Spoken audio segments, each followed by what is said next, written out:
Ces affaires, ne se passent pas en journée, ça va se passer la nuit. Regardez et on revient après.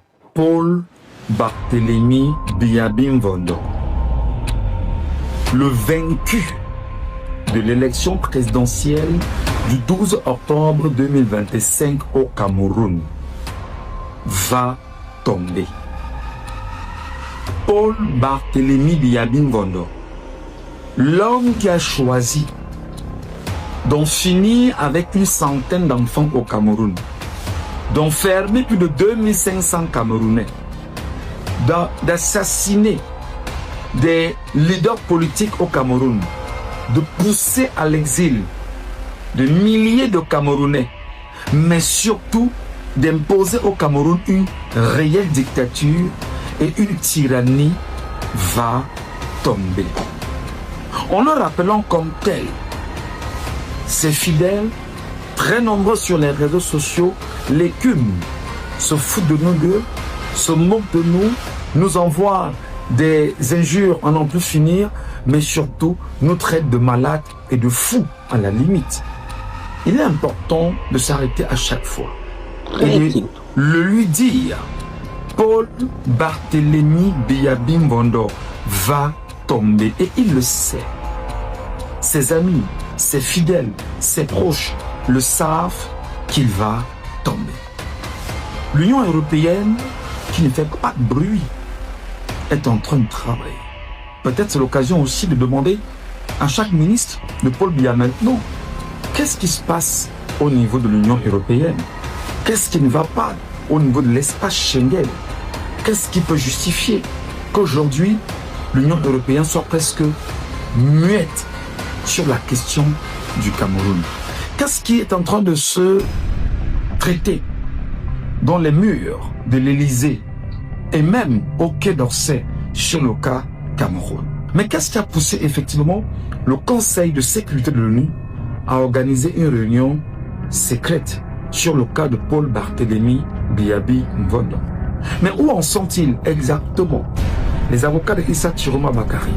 Mais qu'est-ce qui se passe avec l'ensemble des collaborateurs de Issa Chiroma Bakary qui ont choisi aujourd'hui de travailler sans faire de bruit, mais avec exactitude? Quel est l'espoir de voir effectivement la communauté dite internationale, institutionnelle, à prendre une posture ferme vis-à-vis de Paul Barthélémy Biya-Mvondo? Ces questions peuvent ne pas avoir de réponse ici, parce que nous avions compris que l'endroit n'est plus idéal pour donner toujours l'opportunité à ceux qui sont ennemis du peuple camerounais depuis 43 ans à se préparer pour mieux l'attaquer. Mais qu'est-ce qu'on peut dire au peuple camerounais aujourd'hui? Chers compatriotes du Cameroun, chers frères et sœurs du Cameroun, chers enfants du Cameroun, chers parents du Cameroun, chère jeunesse du Cameroun, il faut plus que jamais être prêt. Et être prêt en même temps, c'est de se tenir debout, d'observer, de rester, quoi qu'il en soit, extrêmement lucide. Paul Barthélémy Biya-Mvondo n'a jamais été le vainqueur de l'élection présidentielle du 12 octobre 2025 au Cameroun. L'homme qui a gagné l'élection s'appelle Issa Chiroma Bakary.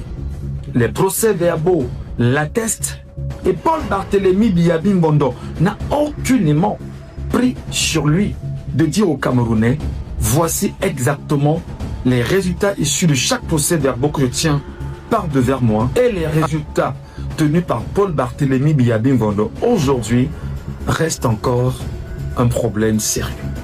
Nous allons donc demander au peuple camerounais, pour vous qui aviez pris la peine d'aller voter le 12 octobre 2027, prenez la peine de garder les résultats de chaque bureau de vote. Prenez la peine de rechercher de toute urgence chaque résultat de chaque bureau de vote que vous tenez avec vous. Prenez la peine de rester attentif. Le moment venu, nous vous demanderons encore de les publier parce que il y a un travail qui se fait en silence. Paul Biya va tomber.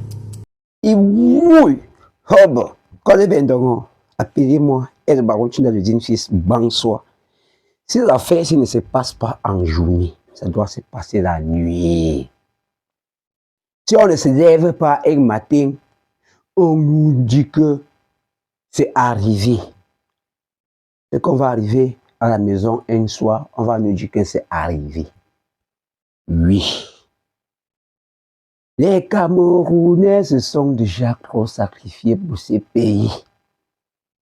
L'heure n'est plus à la roubladise. Aucun Camerounais ne doit encore mourir pour ces pays.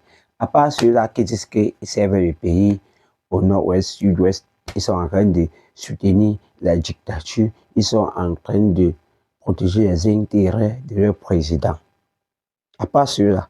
Ceux-là veulent, ils meurent. On enterre, on danse. Après la vie, c'est la mort. C'est ça. Donc, après le mort, la vie continue. Et on est fier de continuer la vie sans eux. Parce qu'ils ont choisi mourir pour un homme et non pour une nation. C'est un peu ça. Si ça ne se passe pas en journée, ça va se passer dans la nuit. Oh bon.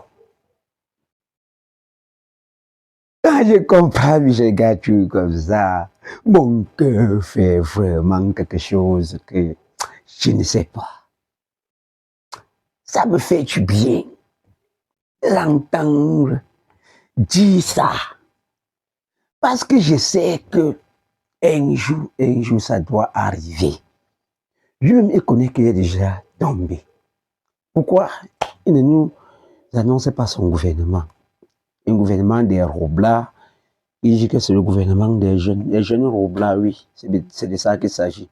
Des jeunes qui avaient contribué 40 millions pour sa candidature doivent être récompensés avec des postes au ministère. C'est de ça qu'il s'agit. Frères et sœurs du RDPC, pourquoi vous voulez pousser le Cameroun dans le chaos? Pourquoi vous ne pouvez pas dire au Patela que papa va te reposer? Vous-même, vous choisissez quelqu'un entre vous et que la personne continue avec le travail. Le problème n'est pas qu'on veut chasser les uns et les autres du pays. Le problème est que on veut aussi que notre pays avance. Que chaque année, on fait un bilan, on ne voit plus seulement les poubelles qui se sont multipliées dans les rues. Mais chaque année, quand on fait un bilan, on voit des grandes routes qu'on a construites. On voit comment le courant a amélioré. On voit comment l'eau, les tuyaux ne se cassent plus en désordre. Les gens ont l'eau, on ne coupe plus l'eau n'importe comment. On veut que quand une année finit comme ça, on fait des analyses. On dit que l'année qui finit là, on a coupé la lumière 30 fois. On a coupé la lumière 30 fois. Au courant d'un an, on doit comprendre que le Cameroun a changé. On veut que les enfants qui passent le bac là, qu'ils ont au moins le travail. On veut que les Camerounais ne partent plus mourir dans la mer. On veut également que, quand on dit que le NAM est sorti, un papa des Mimboman, un papa des Kounou, les enfants des riches sont à l'abri. Les enfants des pauvres sont au front. Les enfants des riches prennent les galons. Les enfants des pauvres prennent les balles. Les enfants des riches jouent et profitent de la vie. Les enfants des pauvres mettent leur famille dans les deuils. Voici l'armée camerounaise. Quand vous bagarrez à Bamenda, vous bagarrez pour qui? Pour le Cameroun ou pour le régime? Point d'interrogation. Je n'ai intrigué personne, j'ai juste posé ma question pour savoir. Parce que le message que le père des Ambabo ici vous envoie, pardon, j'ai des frères qui sont militaires. Je n'ai même pas envie d'entendre qu'il y a un CIA de genoux. Parce que même partir au-delà, je n'aurai pas de transport. Les temps sont dus. D'ailleurs, est dû. Et le président Paul Biya est toujours président au Cameroun. Rien n'a changé. Et je ne pense pas que quelque chose doit changer. Parce que même les jeunes, quand on dit qu'on annonce là le gouvernement, sont les jeunes roublards.